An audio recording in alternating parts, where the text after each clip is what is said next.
kami sa ihawan. Ayan po, nandiyan na po kami. Kita naman po yung daon dyan. Ayan po, andyan po kami. Ayan po yung kuya ko, naglalakad. Tapos po, may nag-ailaw po dyan. Kasi po, may kantahan po dyan. Siksika na po kami eh. Kaya po, nagdala si mama ng bag para maging pangbayad. Ang dami nga po kinain namin, 2 lang eh. Tapos po, hindi po kami natuloy dati. Pero, ngayon, natuloy na po ako. Tapos sila kuya, ate, lahat po ng pamilya namin. Tapos po, ayan po, may nakikita po kami na kainan, pero wala po kami makitang upuan. Tapos po, pagkatapos po nun, nagbili po ako laruan. Tapos diretso uwi na kami. Tapos po, ayan po, may nakita po pa kami ng madaming tao. Siksika na po sila.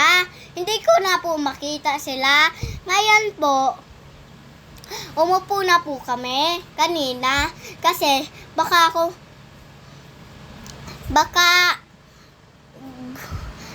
tapos na yung ibang tao. Tapos gusto namin kumain. Ayan, pinakita na po namin yung pagkain. Tapos po, ayan po, may nakikita po ba kayo? Meron, diba? Diba?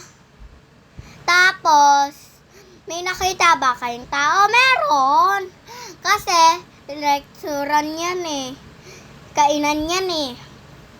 Ayan, may barbecue diyan. May hotdog, isaw, at dinuguan. Tapos, pizza, bibingka. Tapos, pagkatapos po namin bumili na, tapos na po kami.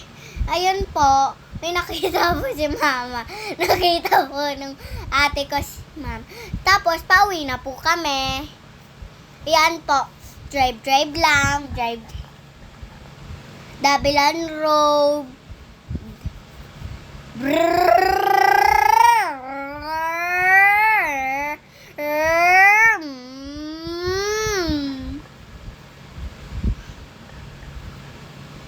Drive lang para makadating sa ating bahay.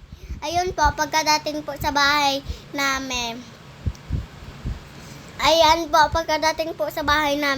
Ay, bumihis na po kami. Tapos po, diretso, pahinga na po.